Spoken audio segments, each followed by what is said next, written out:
नमस्कार, আমি অ্যাস্ট্রো সেদীপ। আজকের আলোচনা 2024 সালে 16ই নভেম্বর থেকে 15ই ডিসেম্বর পর্যন্ত মকর রাশির রাশিফল নিয়ে।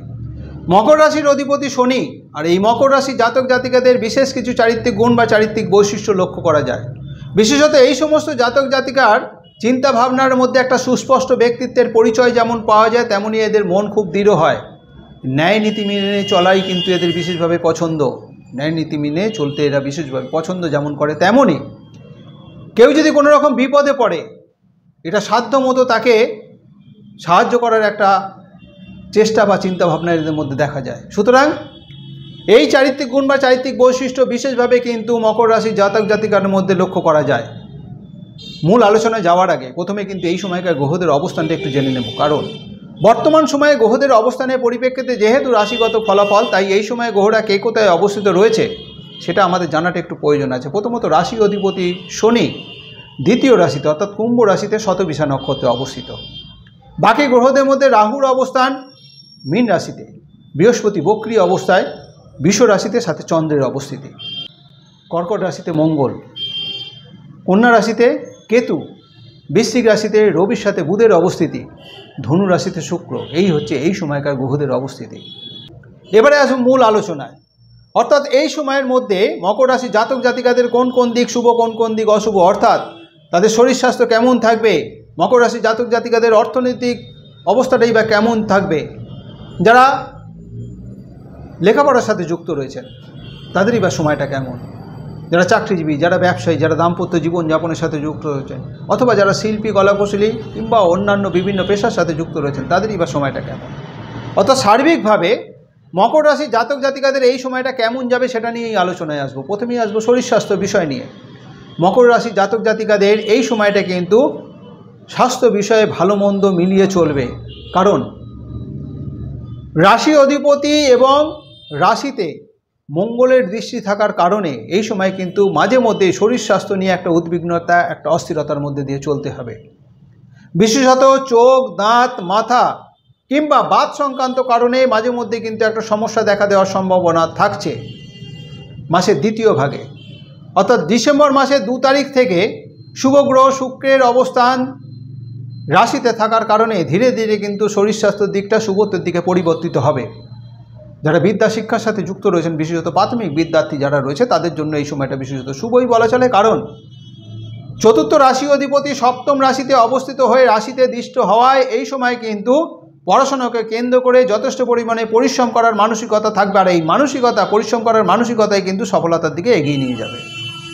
যারা উচ্চ বিদ্যা শিক্ষার সাথে যুক্ত রয়েছেন, উচ্চ বিদ্যা ক্ষেত্রে মাসের প্রথম ভাগে অর্থাৎ ডিসেম্বর মাসের 2 তারিখ পর্যন্ত পঞ্চম রাশি অধিপতি দ্বাদশ রাশিতে অবস্থিত থাকায় এই সময় বেশ কিছুটা প্রতিকূলতার মধ্যে দিয়ে চলতে হবে। বিশেষত অলসতা কিংবা পড়াশোনার ক্ষেত্রে অমনোযোগিতার কারণে একটা বাধা তৈরি হবে, সফলতার ক্ষেত্রে বাধা আসবে। মাসের দ্বিতীয় ভাগে অর্থাৎ ডিসেম্বর মাসের 2 তারিখ থেকে বাকি সময়টা পঞ্চম রাশি অধিপতি রাশিতে অবস্থিত থাকার কারণে এই সময় ধীরে ধীরে কিন্তু পড়াশোনাকে কেন্দ্র করে একটা পরিবর্তন আসবে। অর্থাৎ পড়াশোনার ক্ষেত্রে একটা মনোযোগ যেমন দেখা দেবে, তেমন পরিশ্রম করার মানসিকতাও দেখা দেবে। এর ফলে কিন্তু ধীরে ধীরে শুভত্বর দিকে পরিচালিত হবে পড়াশোনা উচ্চ বিদ্যা ক্ষেত্রে। যারা উচ্চ বিদ্যা সংক্রান্ত দূরে কোথাও যাওয়ার পরিকল্পনা করছেন, এই সময় কিন্তু বেশ কিছু ভালো যোগাযোগ, অর্থাৎ মাসের দ্বিতীয় ভাগটায় স্বপ্ন বাস্তবায়িত হওয়ার সম্ভাবনাও কিন্তু থাকছে। অর্থনৈতিক ক্ষেত্র মকর রাশি জাতক জাতিকাদের বিশেষত শুভই বলা চলে। কারণ ধন রাশি অধিপতি ধন রাশিতে অবস্থিত থাকার কারণে উপার্জনের ক্ষেত্রে একটা ধারাবাহিকতা বজায় থাকবে। যথেষ্ট পরিমাণে আয় উপার্জন সাথে সঞ্চয়ের কিন্তু একটা আশা করা যাচ্ছে। তবে যেহেতু ধনরাশিতে এবং ধনরাশি অধিপতির উপরে মঙ্গলের একটা দৃষ্টি থাকার কারণে মাঝে মধ্যে কিন্তু এমন পরিস্থিতির সম্মুখীন হতে হবে যাতে কিন্তু বেশ কিছু আর্থিক চাপের মধ্যে থাকতে হতে পারে। হঠাৎ কিছু ব্যয় হয়ে যাবে। সুতরাং সঞ্চয়ের দিকে বিশেষভাবে নজর রেখে চলতে হচ্ছে। ব্যয়ের একটা আধিক্য থাকার কারণে সঞ্চয়ের ক্ষেত্রে যাতে কোনো রকমভাবে বাধাবিঘ্ন না আসে সেদিকে একটু নজর রেখে চলতে হবে। যারা চাকরিজীবীদের জন্য এই সময়টা বিশেষত মাসের প্রথম ভাগ বেশ কিছুটা প্রতিকূলতার সম্মুখীন হতে হবে। এই সময় কাজে যাতে কোনো রকম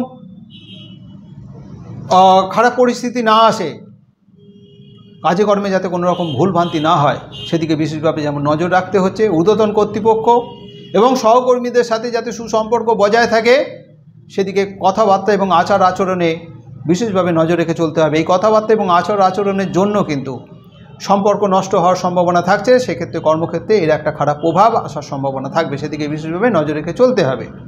তাছাড়াও কর্মক্ষেত্রে কোনো রকম শত্রুতার কারণে যাতে কোনো রকম ক্ষতিগ্রস্ত হতে না হয় সেদিকেও নজর রেখে চলতে হবে। মাসের দ্বিতীয় ভাগে কর্মরাশি অধিপতি রাশিতে অবস্থিত থাকার কারণে ধীরে ধীরে কিন্তু এই সময়টা শুভত্বের দিকে পরিবর্তিত হবে। যারা ব্যবসা বাণিজ্যের সাথে যুক্ত রয়েছেন ব্যবসা ক্ষেত্রে কিন্তু সময়টা বিশেষত মধ্যম বলা চলে। সপ্তম রাশিতে মঙ্গলের অবস্থানে রাহুর দৃষ্টিতে মাঝে মধ্যেই কিন্তু বেশ প্রতিকূলতার সম্মুখীন হতে হবে। এই সময়ে ব্যবসায় নতুন কোনো রকম বিনিয়োগ না করাটাই বাঞ্ছনীয়। যদি একান্ত পরিমাণে বিনিয়োগ করতেই হয় তাহলে কিন্তু যথেষ্ট পরিমাণে সচেতন থাকতে হচ্ছে, সঠিক সিদ্ধান্ত নিয়ে ধীরে সুস্থে কিন্তু এগোনোটাই ভালো হবে, নতুবা ক্ষতিগ্রস্ত হওয়ার সম্ভাবনা থাকবে। অতিরিক্ত বিশ্বাস ব্যবসাকে কেন্দ্র করে অতিরিক্ত বিশ্বাস কিন্তু এই সময় কাউকে করা যাবে না, অতিরিক্ত বিশ্বাসের কারণে কিন্তু ক্ষতিগ্রস্ত হওয়ার সম্ভাবনা থাকবে। যারা দাম্পত্য জীবনযাপনের সাথে যুক্ত রয়েছেন দাম্পত্য ক্ষেত্রে বিশেষত শুভ নয়। অতিরিক্ত সন্দেহ প্রবণতার জন্য স্বামী স্ত্রীর মধ্যে কিন্তু একটা দ্বন্দ্ব দেখা দেবে, পারিবারিক শান্তি বিঘ্নিত হবে। তাছাড়াও এই মকর রাশির জাতক জাতিকাদের কথাবার্তা এবং আচার আচরণে বিশেষভাবে সচেতন থাকতে হবে। এই কথাবার্তা কিংবা আচার আচরণের জন্যও কিন্তু পারিবারিক শান্তি বিঘ্নিত হবে।